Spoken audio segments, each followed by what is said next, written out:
Olá, boa noite. Esse é o nosso sétimo encontro do grupo de estudo de direito sistêmico, onde a gente faz a leitura e os debates da obra do Bert Hellinger, Ordens da Ajuda. Esses estudos são guiados sob a orientação do Renato. E antes de passar a palavra para ele, eu queria só deixar um recadinho que para quem assiste a gente depois no YouTube e gostaria de participar das gravações online, é só pegar o link no próprio grupo de estudo do YouTube, do Facebook. O nome do grupo de estudo é Direito Sistêmico. Todas as terças-feiras é sempre o mesmo link, então quem quiser salvar e já deixar salvo, fica mais fácil na hora de entrar. Terça-feira, às 8h30, a gente está sempre aqui ao vivo. E eu passo a palavra para o Renato. Boa noite, Alice. Boa noite a todos. Então, hoje nós vamos dar continuidade a esse encontro gostoso e descontraído, que é a gente poder conversar, ler juntos e debater o livro do Bert, As Ordens da Ajuda. E nós paramos no nosso encontro passado na página 105 e hoje nós vamos retomar. E quem vai fazer a leitura para a gente hoje vai ser a Nádia. Então, Nádia, podemos começar. A culpa. Participante. Trata-se de uma mulher de 30 anos que se encontra em conflitos religiosos profundos, com pesadelos periódicos e prejudica-se a si mesma arrancando os cabelos. Hellinger. Qual é a religião dela? Participante. Ela é protestante. Hellinger. Quem vou constelar agora? Você não precisa dizer nada, é apenas um teste para todos. O que se faz agora? Hellinger escolhe uma representante para a cliente e coloca um homem em frente a ela. Hellinger para este homem. Você é Jesus. A cliente cambaleia e ameaça cair para trás.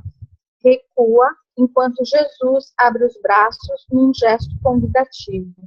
Então, ela olha para o chão e cerra os punhos. Hellinger para a cliente. Diga-lhe, eu prego você na cruz. Cliente, com voz agressiva, expressão facial agressiva e de punhos cerrados, eu prego você na cruz. Ela olha para os punhos, solta-os. Curva-se para frente, ajoelha-se, curva-se até o chão, coloca as mãos no rosto e choraminga. Hellinger pede a uma mulher para se deitar de costas no chão, em frente ao cliente. O representante de Jesus deixa cair os braços.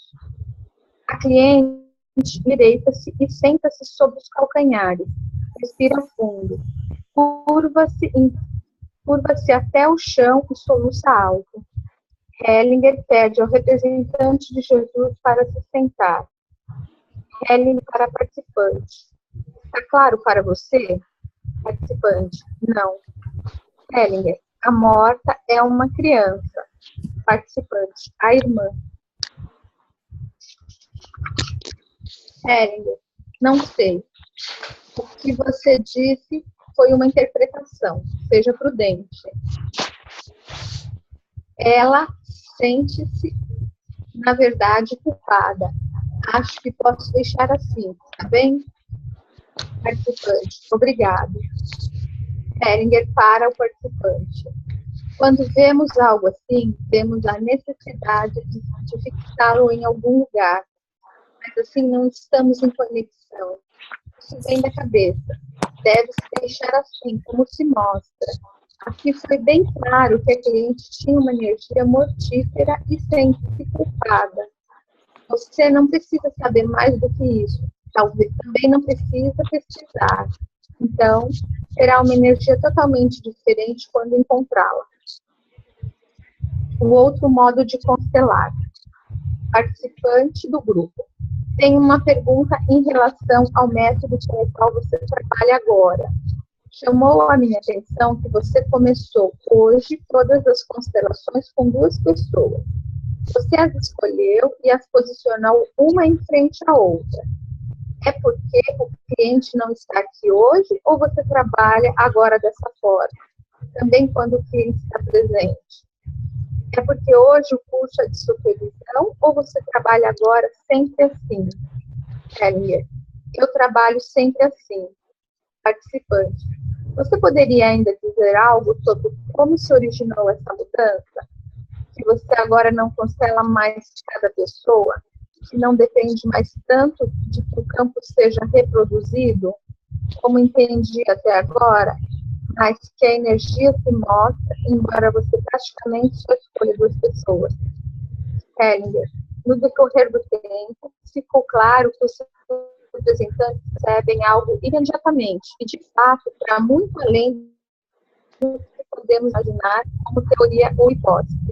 Nós podemos confiar nessa percepção quando os representantes estão centrados. Ninguém consegue brincar com isso. Então, não tem importância quem você comece, só precisa ficar com o cliente e bem próximo a ele. Você não olha para o sistema, senão para a energia que se mostra. Então, você pode colocar o representante onde quiser, isso não tem nenhuma importância. Ele mostra simplesmente o que está se passando com ele. Frequentemente, tem a ver com um relacionamento. Então, você pode acrescentar ainda uma pessoa na constelação. Eu raramente começo com mais de duas pessoas. Frequentemente, apenas com uma. Por exemplo, com o próprio cliente. Se ele estiver centrado, também faz direito. Se tiver resistência e medos, então pego um representante. Nele, você vê o que sucede com essa pessoa. Qual deve ser o próximo passo? Por exemplo, quem deve ser acrescentado e quem deve ser colocado à frente do cliente. Desculpa.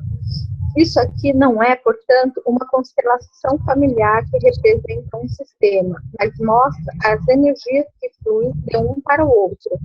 Disso resulta, passo a passo, quem você talvez ainda deve acrescentar. Como ajudante, você também está inserido, permanece centrado dentro dele. Você percebe o que está acontecendo e qual é o próximo passo necessário. O que muitas vezes acontece comigo é que escuto uma frase que é necessária. Essa frase é, algumas vezes, incomum, por exemplo, na última constelação. Quem é que poderia imaginar que isso partisse de uma teoria? De jeito nenhum. Depois disso, ficou claro que essa energia assassina, e ela era inacreditavelmente assassina, não tem nada a ver com religião e que por trás disso atua algo pessoal. Como ajudante, não se precisa fazer mais nada. Se essa pessoa estivesse aqui e fosse tentar ajudá-la a resolver isso, então a força daquilo que se mostrou se perderia. Contudo, o processo necessário para o cliente pode durar por muito tempo. Se você almeja uma solução, talvez pudesse pensar que poderia encurtar o processo. Aqui você coloca um movimento em marcha. Dele resultará o que seguirá. Existe ainda uma outra coisa que tem que ser observada. O movimento da alma é bem lento. Você dá a ele o tempo integral. Enquanto decorre o movimento, decorre a cura. Nós não nos perguntamos o que deve ser feito ainda, de forma nenhuma. Nós nos introduzimos nesse movimento. Quando alguém está dentro desse movimento, podemos interromper. Participante. Isso significa, portanto, que você não coloca mais a imagem de solução. Hellinger, exato. Eu coloco algo em movimento. Vejo como é o movimento, e isso é o suficiente. Esse trabalho não é orientado para a solução. Ele é orientado pelo movimento. Quando o movimento começa, está tudo bem. Isso é como um crescimento. O crescimento é lento e é um movimento. Todo crescimento é um movimento. É o suficiente como quando vemos esse movimento aqui. O câncer. Hellinger para um participante. Vou continuar com você. Participante. Trata-se de uma mulher de 39 anos de idade. A sua perna esquerda foi amputada quando tinha 21 anos. Ela não conheceu o pai e Hellinger interrompe. Qual é o problema dela? Do que se trata realmente? Do contato com seus pais. Hellinger, qual é o obstáculo? Participante, ela não conhece o pai e quando tinha 2 anos foi afastada da mãe devido à subnutrição. Ela não teve nenhum contato com a mãe desde então. Hellinger, em princípio, o que aconteceu com a perna não tem nada a ver com isso. Como chegou a isso? Participante, Eu não foi preciso botar minha estava câmera. encapsulado e então a perna foi amputada. Hellinger, foi câncer? É claro que isso é algo especial. Agora, uma pergunta a você. Verifique isso com cuidado. Ela pode viver? Participante, sim. Hellinger, alguns do grupo sacudiram a cabeça. Participante, eu aceno com a cabeça. Hellinger, você está em contato com ela quando acena com a cabeça? Participante, após ter refletido. Segundo a minha impressão, sim. Hellinger, não. Participante, sim. Hellinger, você não conseguirá ajudá-la. Para a sua alma, o destino dela é muito difícil. Quando o participante acena com a cabeça. Você entendeu isso agora? Você entendeu isso. Agora, existem 2 possibilidades. Ou você a entrega a uma outra pessoa, ou então, uma melhor solução. Você cresce internamente. Ambos riem. Participante, crescer é bom. Hellinger, está bem. Vamos testar isso. Tanto para você, quanto para a cliente e para o grupo. Porque aqui se trata de algo de muitas camadas. Para o grupo.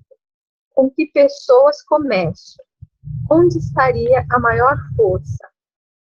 Isso é apenas para testar. Nós estamos exercitando. Este é um aprendizado para apurar a percepção. Portanto, em todo caso, a cliente e como o próximo, o câncer.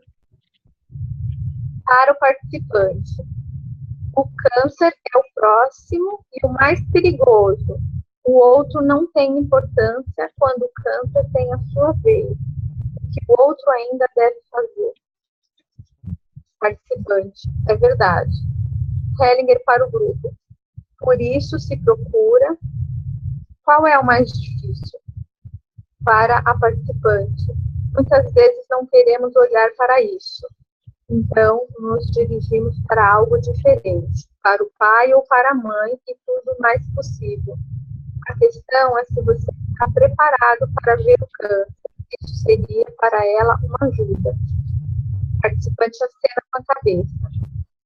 Hellinger escolhe um representante para o cliente e posiciona à sua frente um representante para o câncer. O cliente olha primeiro para o chão e depois para o câncer. Ela balança para frente e para trás.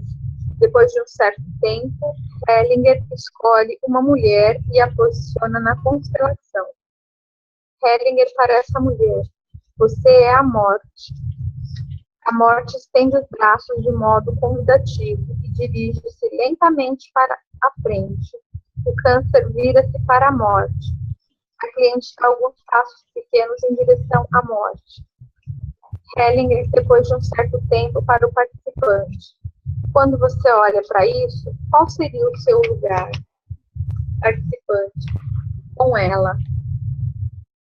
Hellinger, não existe nenhum lugar para você, não importa onde você pode se colocar.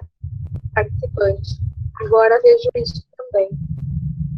Hellinger, podemos deixar assim aqui, não precisamos mais continuar. A dinâmica está bem clara. Para os representantes, agradeço a todos vocês. Ótimo, Nádia. Vamos fazer um pequeno intervalo. E gostaria de ver se tem alguma colocação ou se alguém tem alguma pergunta.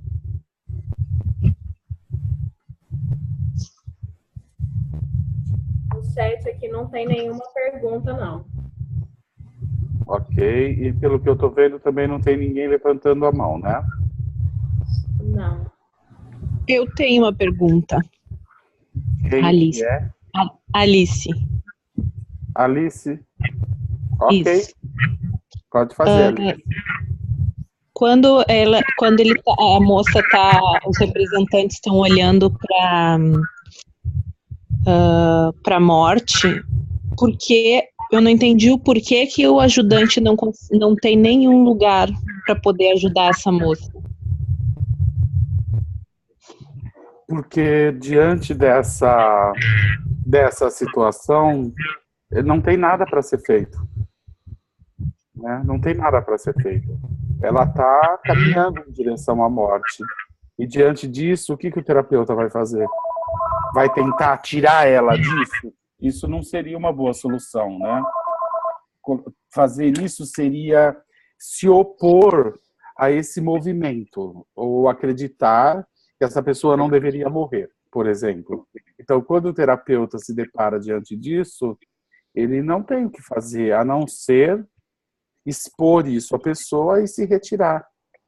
Caso contrário, o que o terapeuta teria para fazer? Tentar convencê-la de que ela não deveria fazer isso? Isso seria se opor a um movimento muito maior na alma dela. Então, quando o Bert fala não tem lugar para você aqui, significa não tem lugar para nenhum terapeuta aqui. Isso é um movimento que ela já está se entregando à pessoa. A representante está fazendo esse movimento em direção à morte, a representante da cliente.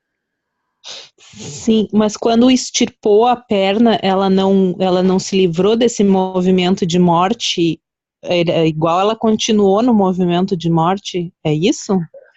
Exatamente, o câncer foi retirado, mas ela não desistiu desse movimento de morte. Ah, tá. Então, assim, o câncer foi retirado com a amputação da perna, mas o movimento de morte na alma dela não cessou. Ah, então, tá. essa pessoa ela não estava curada realmente desse câncer. Ou seja, o movimento dela é em direção à morte.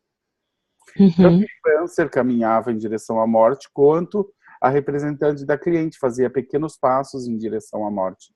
Se opor a isso é não suportar, lidar com essa realidade que se manifesta diante dessa situação. Aliás, é perigoso para um terapeuta que queira fazer isso. Eu entendi. Obrigada. De nada, Alice. Mais alguma pergunta ou alguma observação? Chat, não tem nenhuma pergunta. Ok. Então, Nádia, podemos continuar, por favor? A morte. Hellinger, depois de um certo tempo, para o participante. Quero lhe dizer algo sobre a morte. A morte completa. Um pensamento bonito. Participante. Já ouvi falar isso muitas vezes. E li também sobre isso. Ele ria ao falar isso. Hellinger para o grupo. O que ele fez agora? Para o participante. Você percebe o que fez? Participante. Eu simulei. Hellinger. Exato. Entretanto, pode ir se familiarizando com isso. Ambos riam. Hellinger. É claro que isso pressupõe que o ajudante também olhe para a sua morte como completude, confiante. Então, a morte fica ao seu lado como força. Tudo que rejeitamos apodera-se de nós. Tudo que respeitamos deixa-nos livre, ok? Participante. Bom, Hellinger, tudo de bom para você. Para o grupo. Agora vocês podem imaginar, quando o cliente for para ele novamente, como ela estará? Melhor ou pior? É claro que melhor, não importa o que ela tenha, então. Para o participante, agora você está próximo à realidade dela. Se ela perceber que você está bem próximo à sua realidade, isto pode atuar para o bem, não importa o que ainda vai acontecer. O fogo. Participante. Trata-se de uma menina de 7 anos. A criança tem pânico de fogo. Hellinger. Ok, já basta. já basta como informação. O que vamos constelar agora? Eu constelaria a criança e o fogo. Exato, ou talvez somente o fogo. O fogo é masculino ou feminino? Verifique. Participante, masculino. Hellinger escolhe um representante para o fogo e o posiciona. Hellinger para o grupo, quando vê que este representante cruza as mãos na frente do abdômen. Uma coisa muito importante: quando alguém está numa posição assim, não pode entrar nos movimentos da alma. O representante deixa cair as mãos e olha para o chão. Depois de um certo tempo, Hellinger escolhe uma mulher e pede para ela se deitar no chão, de costas no chão, em frente ao representante do fogo. A mulher morta olha para o fogo. Depois de um tempo, Hellinger escolhe uma representante para a menina e a posiciona na constelação. A menina abaixa a cabeça e dirige-se de cabeça baixa para a morta que está no chão. A morta olha para cima e pega na mão da menina como se quisesse puxá-la para baixo, para si. Então a menina endireita-se novamente e vira-se. Contudo, ela e a morta ainda se tocam com as pontas dos dedos. A menina vira-se ainda mais, enquanto a morta segura a perna dela com a mão. Hellinger para a participante. A questão que surge aqui é: quem morreu queimado? Você sabe de algo? Participante. A família da avó esteve em Hamburgo. O avô esteve lá durante a guerra, no corpo de bombeiros. O outro avô trabalhou na Prússia Oriental, em uma fábrica de munições. Parece que ninguém da família foi morto. O representante do fogo dá um passo em direção à morta. Os dois se olham, mas a morta ainda está segurando a menina pela perna. Hellinger para a participante. A minha próxima pergunta é: quem queimou alguém? Participante. A minha imagem é que é na família do bisavô. Ele expulsou as suas filhas de casa e não teve nenhum contato com todos os outros descendentes depois. Hellinger, quem queimou quem? Participante. Não posso responder a isso, eu não sei. Nesse meio tempo, a menina vira totalmente e olha então o fogo nos olhos. A morta ainda continua segurando a perna da menina. Hellinger, depois de um tempo. Eu interrompo aqui. Para os representantes, agradeço a você. Hellinger para a representante da menina. Como você se sentiu? Representante da menina. Ele sabia e ela sempre me segurava. Hellinger, exato. A fileira dos ancestrais. Hellinger para o grupo. Não sabemos quando aconteceu algo de importante. Gostaria de demonstrar como procurar em que geração aconteceu o fato decisivo. Faça uma fileira de ancestrais, coloca-se os ancestrais um atrás do outro e os deixamos assim. De repente, vê-se onde aconteceu algo de importante. Pode ser que seja algo que aconteceu há muitas gerações anteriores, ou algo que está próximo. Este é um exercício importante, também no sentido dos movimentos da alma. Nós vamos da constelação familiar estreita, que tem em vista apenas a família atual e a de origem, para algo mais amplo, para um campo mais amplo. Hellinger toma novamente o representante da menina e coloca atrás dela a fileira das ancestrais femininas, a mãe, a avó, a bisavó e assim por diante. Cada uma delas representa uma geração inteira. Portanto, a geração da menina, a geração da mãe e assim por diante. A bisavó começa a cambalear, segura-se firmemente algumas vezes na avó, que está à sua frente e olha para o chão. A quinta ancestral olha também para o chão. A sexta ancestral cambaleia fortemente, curva um pouco os joelhos e encosta-se na ancestral que está atrás dela. Hellinger deixa então que as três primeiras gerações se sentem. Hellinger para o grupo. Na geração da bisavó existe algo especial e nas duas gerações anteriores também. Hellinger pede a mesma mulher que havia representado a morte para deitar-se de costas no chão, em frente à bisavó. A cesta ancestral cai em cima da ancestral que está à sua frente e a empurra para frente.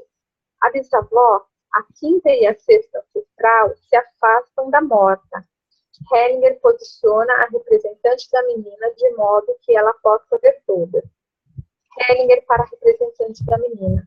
Agora olhe para elas. A mãe e a avó também viram-se para a morta. A sexta ancestral treme e suspira. A bisavó, a quinta e a sexta ancestral se afastam cada vez mais da morta. A sétima ancestral a segura. A morta afasta-se das gerações anteriores a ela e se dirige às gerações posteriores. A mãe coloca o braço ao redor da filha. Depois de um tempo, para a representante da menina. Como você se sente agora? Representante da menina. Bem, estou aliviada. Hellinger, exato. Para o grupo. Portanto, não tem nada a ver com ela. Não tem nada a ver com a família atual dela. Tem a ver com gerações anteriores. Isso continua atuando. Podemos ver a intensidade aqui. Para participantes. Sabendo disso, você pode ajudar melhor essa criança. Ela acena com a cabeça. Para o grupo. Já fiz isso muitas vezes em meus cursos. Colocar a fileira dos ancestrais. É um método inacreditavelmente eficaz. Também quando tem a ver com esquizofrenia, pode-se ver que o acontecimento decisivo está bem atrás. Existem acontecimentos em uma família que atuam através de muitas gerações. Esse acontecimento é sempre uma morte. Os outros acontecimentos não atuam dessa forma. Uma morte atua através de várias gerações. Então, colocamos a vítima junto. De repente, a energia se concentra ali, onde a vítima está deitada, e aqueles que assumiram esse destino ficam livres. Com esse método, não é necessário saber de muita coisa. Sentimos onde está a energia e podemos provocar uma descarga dessa energia. Participante do grupo. Você colocaria, no caso de mulheres, sempre a fileira das ancestrais femininas e, no caso de homens, a fileira dos ancestrais masculinos? Hellinger, essa é uma boa pergunta.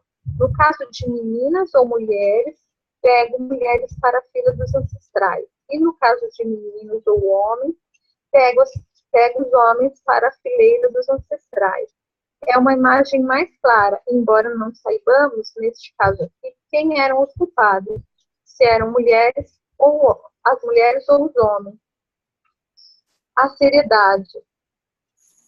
Trata-se de uma mulher de 53 anos de idade. Ela tem um tumor na mama. Hellinger, o que ela quer de você? Participante. Ela procura cura, em primeiro lugar, sem a intervenção da medicina tradicional. Hellinger, qual é realmente a pergunta agora entre nós? Qual é a pergunta que você faz a si mesmo e que eu me faço? Participante. Trata-se de vida. Hellinger. Qual é a pergunta? Participante. Se eu posso fazer algo por ela. Hellinger. Qual é a pergunta importante que se deve fazer a ela? Eu vou dizer a você. Ela quer a cura? Essa é a pergunta. Então, qual é a sua impressão? Participante. Ela diz que sim. Hellinger. Dizer qualquer um diz. Qual é a sua impressão? Participante.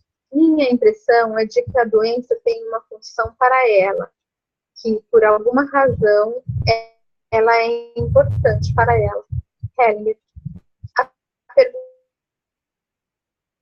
que você tem que fazer é a seguinte: ela quer cura? Ela quer algo de você para a cura?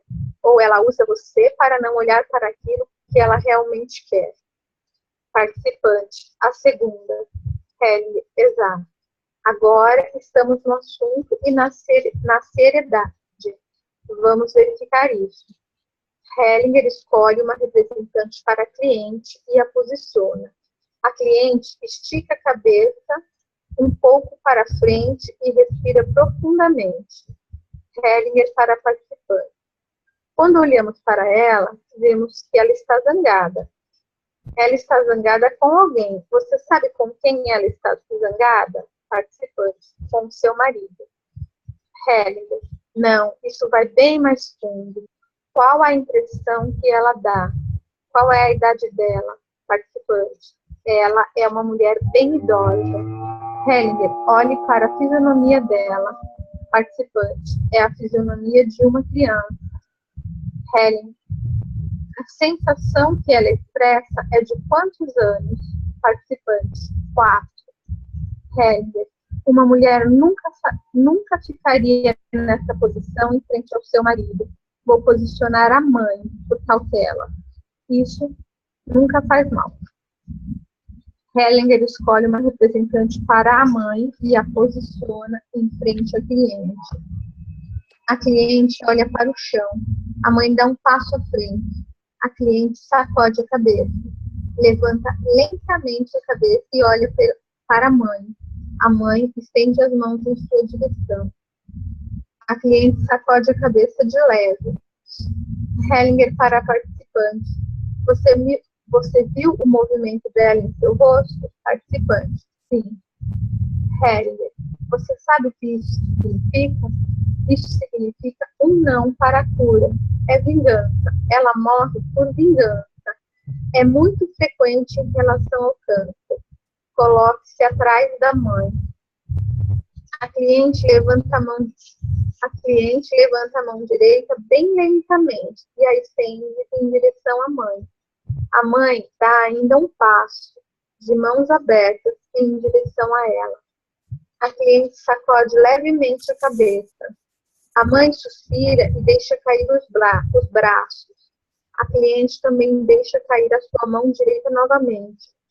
Ela segura a mão esquerda em frente do abdômen. Depois de um certo tempo, a mãe dá mais um passo em sua direção. O terapeuta segue a mãe e dá também um passo. Então, a mãe estende a mão direita em direção à filha. Também ela estende a mão em direção à mãe, até que essa a toca de leve. A mãe pega a mão da cliente e lhe estende também a outra mão. Mãe e filha pegam-se pelos braços e olham amorosamente um para a outra. Hellinger para o grupo. Posso interromper agora. Nós podemos ver que o movimento continua. Hellinger para a representante da cliente. Algo mudou quando o terapeuta se colocou atrás da mãe? Cliente. Ficou melhor. Algo abrandou. Hellinger para o participante.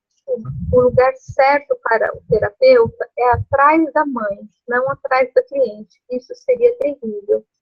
Fortaleceu a mãe e, com isso, a confiança da cliente em você. Talvez você consiga fazer algo ainda. Está bem assim? Participante. Sim. Hellinger para o grupo. Agora só precisamos imaginar o que vai ser diferente quando a cliente vier de novo para ele. Será uma situação totalmente nova, porque ele viveu uma transformação. Para o participante. Agora você tem respeito pela mãe. Com isso não existe, por parte da cliente, mais nenhuma transferência para você. Você também não precisa mais se preocupar com ela no sentido de, pobrezinho, o que faço agora com você? Senão você estará na contra-transferência. Aqui você se coloca atrás da mãe. Está bem tranquilo e à sua frente ocorre algo. Você fica feliz secretamente.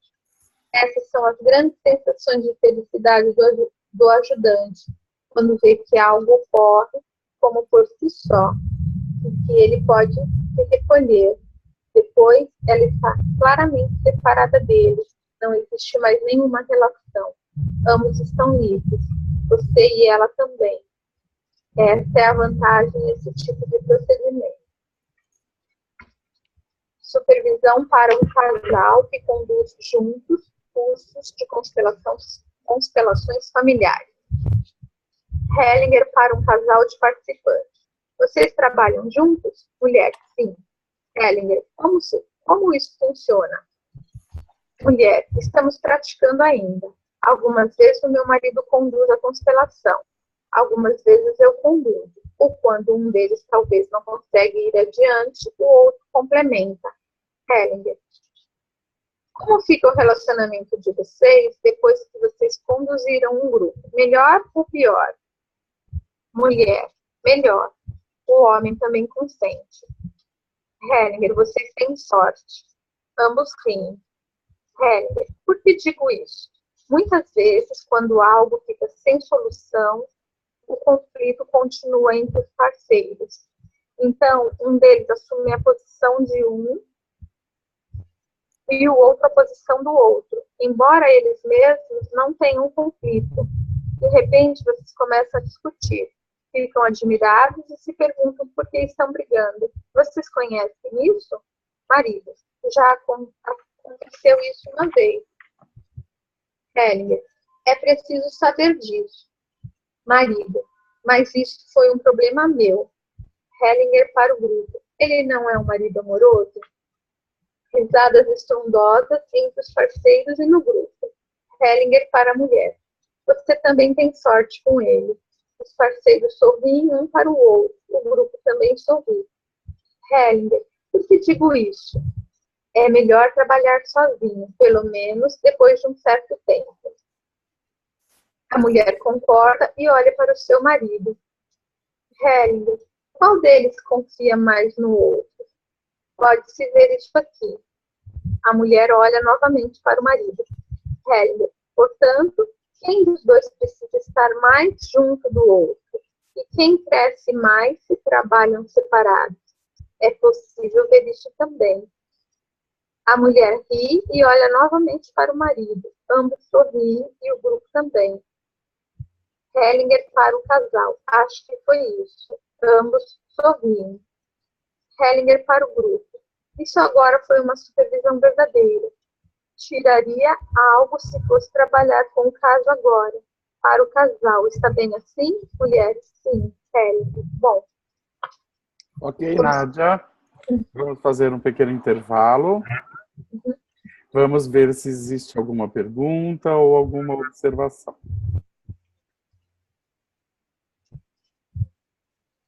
A Adriana, pode falar. É a Patrícia? Pode abrir seu microfone, que aí depois eu faço os do chat. Eu estou com dúvida a respeito dessa supervisão do casal. Esse livro foi escrito quando o Bert não trabalhava ainda com a Sophie, certo? Provavelmente. E como é que ele faz isso agora, então? Muito bem. É lindo ver os dois trabalhar. Eu acompanho eles desde que eles... Eu acompanho o Bert antes, quando ele trabalhava sozinho, e depois vi quando a Sophie chegou e começou a trabalhar com ele. No início, eu percebia que tinha algumas dissintonias. No início. Mas agora eles trabalham de uma forma incrível. É como se um inicia a música e o outro completa. Como se fossem dois instrumentos numa orquestra, onde um sabe exatamente até onde vai e o outro continua, ou às vezes um vai até o fim e o outro não interfere. Então hoje eu vejo eles assim muito, muito afinados. Acho que eles aprenderam bastante com isso. Uhum. Quem teria aprendido mais com quem? Isso eu não sei dizer. Talvez ambos, né? Talvez ambos. Mas isso eu não sei dizer. Isso eles teriam que responder. Claro. Ok. Eu não conhecia ele antes, então não sei dizer. Oi? Eu não conhecia ele antes, então não sei dizer como que é agora. Comparar. Sim. Obrigada. Nada, Patrícia. Pode ser legal. Se você não quer ver, Renato, a Adriana está perguntando em que sentido é perigoso ao terapeuta interferir no movimento para a morte?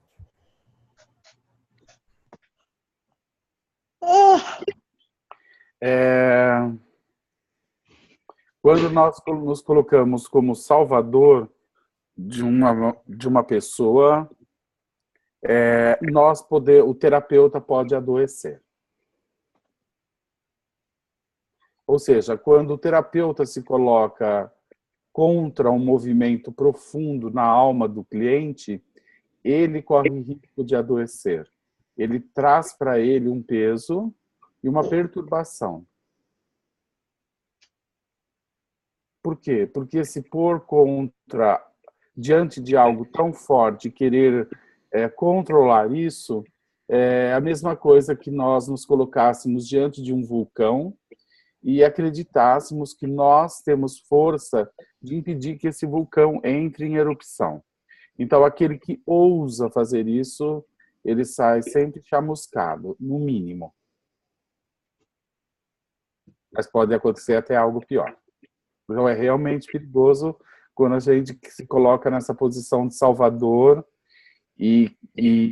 porque isso é se pôr contra algo muito grande. Nós somos muito pequenos para isso. E deveríamos ter noção disso, como terapeutas.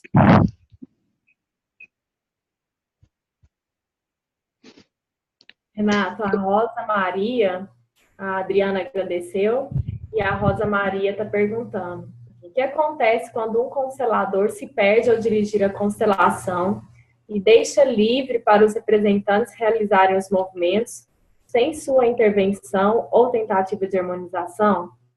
Podemos dizer que o primeiro movimento foi realizado sem que o cliente entenda o que aconteceu? O campo capta a alma do sistema da cliente e está tudo certo, assim como foi?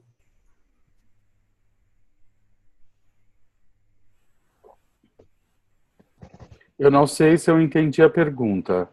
Primeira foi sobre os representantes. O constelador se perde, os representantes realizam os movimentos sem a intervenção dele.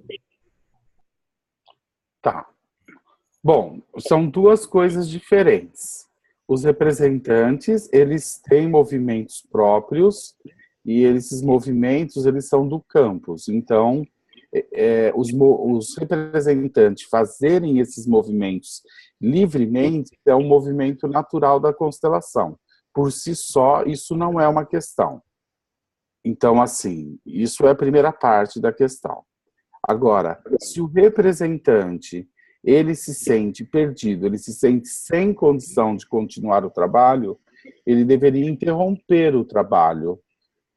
Isso é a forma que ele tem para ganhar força e respeito diante do cliente e diante do grupo.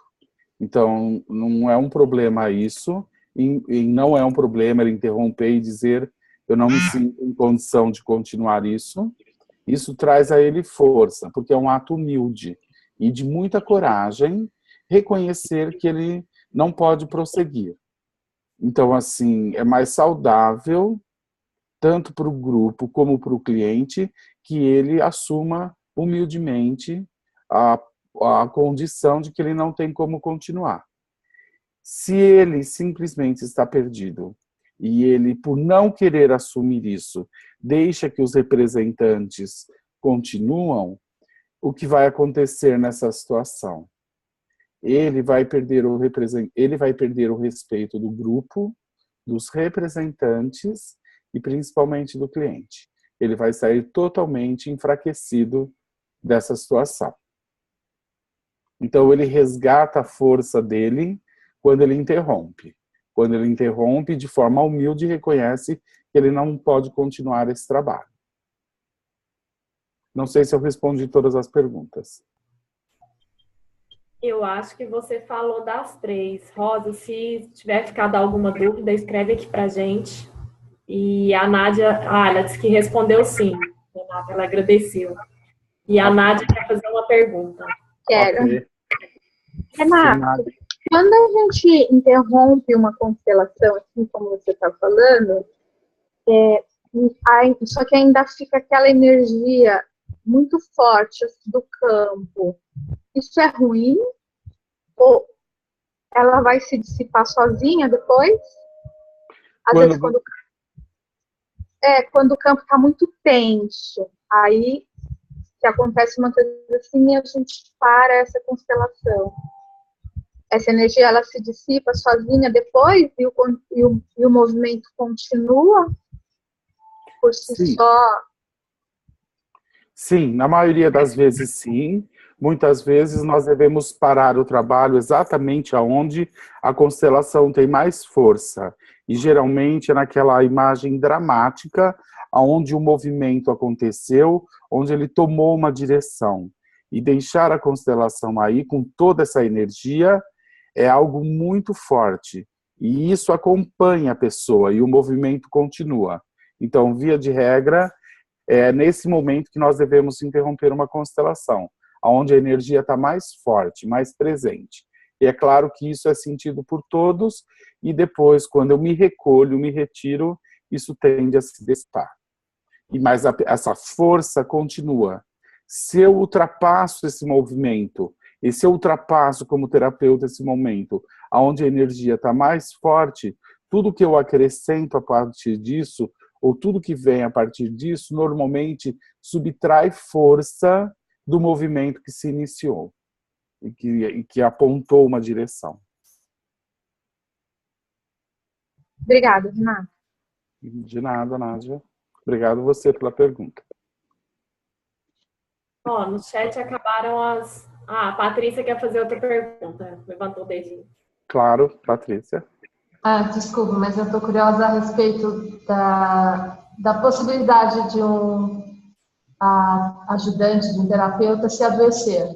Eu entendo o que você explicou a respeito da morte, mas devem existir outras maneiras. No caso, por exemplo, como é um trabalho que consome, que requer muita energia, isso também pode fazer com que um terapeuta adoeça por se exaurir ou por continuar de uma certa maneira naquele... Eu não sei nem explicar. O que eu tenho sentido muitas vezes é a dificuldade de um tempo entre um workshop e o outro para que eu me recomponha sem que eu me adoeça, mas de outra maneira, não com relação à morte ou algo mais profundo, mas fisicamente falando.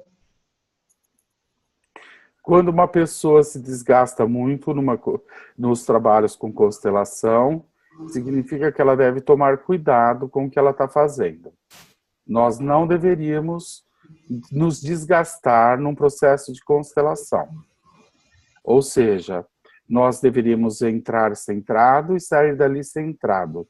E na maioria das vezes, no final, a gente até ganha energia, mas especialmente se nós permanecemos centrados.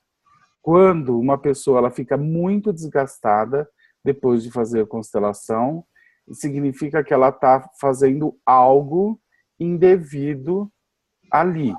Tem alguma coisa na sua atitude onde ela está se desgastando. Talvez ela esteja com intenção. Talvez ela esteja indo além do que devia. Talvez ela está estendendo os trabalhos além do que devia. Talvez ela esteja pondo alguma intenção. Não é natural que uma pessoa fique tão desgastada depois dos trabalhos. E é mais natural que fique muito agitada, assim, com muita energia também? Normalmente, o ideal seria que a pessoa entrasse e saísse dos trabalhos da mesma forma. Ou até mais revitalizada, vamos assim dizer. Tá? Quando a gente se desgasta com algo, significa que eu estou fazendo algo inapropriado na minha atitude. Tem algo na minha atitude que eu não estou percebendo que faz com que eu me desgaste. Isso não é um trabalho que envolve esforço, isso não é um trabalho que envolve intenção, isso é um trabalho que exige de nós uma atitude de uma profunda meditação, de um profundo silêncio, de um profundo respeito, ao mesmo tempo de coragem e ao mesmo tempo de humildade. Eu não me oponho às coisas que surgem Eu não tento salvar as pessoas, eu não tento ajudar. Na verdade, eu me exponho àquilo que se revela. E quando isso se revela, eu me retiro. Portanto, eu não me desgasto com isso. Eu não devo me desgastar. Quando eu me desgasto, significa que eu estou fazendo algum esforço. Significa que eu estou pondo algum tipo de intenção. Então, é isso que a gente deve prestar atenção quando a gente se desgasta. A gente deve olhar para dentro da gente. O que eu estou fazendo? Não olhar para isso como uma crítica, mas eu deveria olhar e perguntar, será que eu estou pondo muita força? Será que eu estou com intenção? Será que eu estou... com o que eu estou me desgastando? Não é para se desgastar. Não é para ficar acabado. Então, isso é um sinal de que tem algo importante que você precisa olhar. E no começo, quando as pessoas começam a constelar, elas, com muita frequência, têm todas essas sensações. Seja porque elas entram tensas. E o que é a tensão quando você vai constelar? É um peso que você está se pondo de querer resolver a questão do cliente, como se esse poder tivesse em você. Você está puxando o poder para você. Você está chamando a atenção para você. E não se trata disso. Eu devo estar relaxado sem intenção. Eu me exponho àquilo que se revela sem intenção. Tá? Então, quando uma pessoa está tensa, ela está puxando para ela a responsabilidade. E se ela puxa para ela a responsabilidade, ela não está respeitando, na essência, aquilo que se revela no grupo, nos trabalhos, nos movimentos ali no campo. Ok. Obrigada. Eu tenho uma pergunta. Quem tem uma pergunta? Alice. É sobre ele quando fala sobre o câncer. A mulher, a representante que representa uma mulher idosa, ela tá se vingando da mãe ou do marido? Ou da projeção que ela faz no relacionamento, que no caso é o marido? Não, ali não. O que ele diz ali, que a questão ela é muito mais profunda do que a questão com o marido. Então, o Bert ali já descarta que isso esteja relacionado a ele. O que o Bert deixa entender nessa situação, que ali ela está se vingando da mãe. Tipo, eu morro como uma forma de me vingar da minha mãe. O que eu entendo nessa dinâmica aí, é que o Bert se refere a uma vingança da filha em relação à mãe. Então, isso quer dizer que ela tá projetando no marido a mãe, que é nos relacionamentos, ela também enfim, ela é projetada, não? Não, ou isso o pai aí, ou a mãe, não, aí você já está fazendo muitas interpretações. O Bert pergunta a quem ela tem raiva. Aí a terapeuta responde, é do marido. Aí o Bert diz, não é do marido. Isso é algo que vai muito além. Então o Bert nem coloca o marido, pelo que eu entendo na leitura. Ele coloca uma outra pessoa. E aí a gente vê os movimentos e aí que ele afirma, ela quer morrer como vingança. Então, nós não entramos nessas interpretações mais analíticas quando nós nos deparamos com esses movimentos dentro do trabalho sistêmico. A interpretação pode tirar muita energia daquilo que se revela, porque a interpretação não necessariamente corresponde, e na maioria das vezes não corresponde às dinâmicas profundas que estão acontecendo ali. Então, quando a pessoa tem aquela imagem e isso é forte para ela, se eu entro com uma interpretação e que não tem nada a ver, eu desvio o foco do cliente para essa interpretação. Então, eu tiro força daquilo que está se manifestando. Portanto, a gente não faz interpretações. No trabalho sistêmico não tem interpretação. Gratidão. Imagina, obrigado. Mais alguma pergunta? Pode assumir. Eu estou vendo que você está aí, que você chegou. Cheguei. Eu já estava aqui, estava só espiando. Mais alguma pergunta?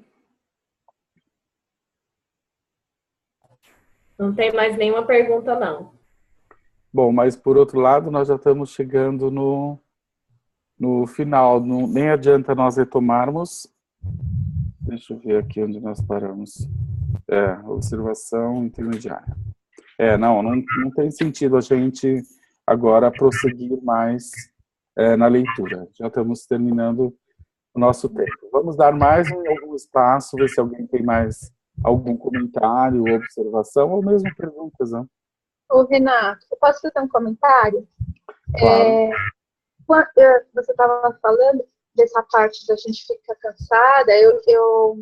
Quando eu comecei a fazer os workshops, eu ficava mesmo muito cansada. Mas aí depois eu fui percebendo que com o tempo, aí eu já não fico mais, já saio bem melhor. Eu acho que tem muito a ver também com a ansiedade que a gente tem quando começa, né? Você vai ter as pessoas para ajudar, como que vai ser o workshop, a gente pensa antes também, né? Sim, isso é uma boa observação. No início, especialmente para as pessoas que não estão acostumadas a conduzir grupos, é muito natural que toda a expectativa desgasta muito a pessoa.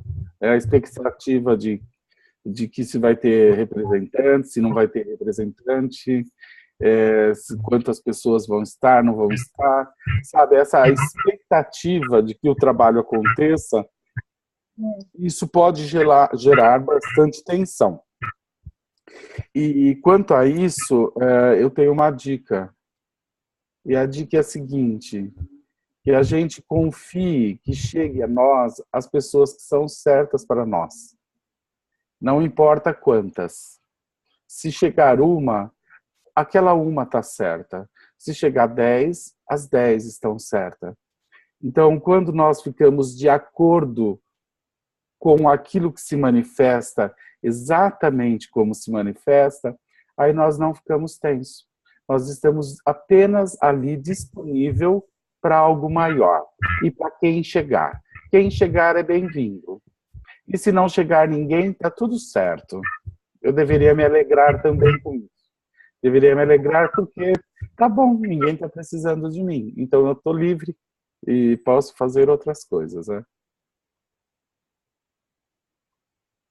Mas é um exercício, né? Se não chegar ninguém, magoou o coraçãozinho. Não deveríamos, porque esse trabalho de ajudar as pessoas parece que é algo muito maior que nos coloca diante dessa função. E se eu não sou mais necessário nisso, ou se eu não sou necessário nisso, eu deveria me alegrar e posso fazer outra coisa até mais leve, ou me divertir e, sei lá, fazer outra coisa, e dançar, ou, sei lá, fazer outras coisas. A vida é certa exatamente como ela é. Renato, é muito verdadeiro o que você falou agora. Nossa, é muito sério. É isso mesmo. Obrigada. E se a gente tem essa atitude, a gente não fica tenso. A gente apenas se coloca disponível. E chega o que é certo. E se não chega nada, também está certo. É uma boa referência. Eu também tenho um medo, eu tenho esse medo das expectativas de não chegar ninguém, disso, mas o meu maior medo é que eu erre e faça mal a alguém. Esse é o meu maior medo, então eu fico muito tensa. Só depois que passa e que eu vi que o campo é sábio, que eu não preciso, na verdade, que eu não preciso fazer muita coisa, né? É que eu relaxo, mas eu sinto medo de fazer mal a alguém, de errar. Fazer mal. Sim, é muito comum isso no início. É muito comum isso no início, Alice, porque ainda as pessoas no início estão ainda muito identificadas com o fazer. Elas ainda se colocam numa posição onde elas se sentem muito ainda importantes, como se tudo vai depender dela. A presença do terapeuta realmente é importante como uma presença disponível, com força, com coragem, porém com humildade. E só que tudo isso envolve uma confiança no campo.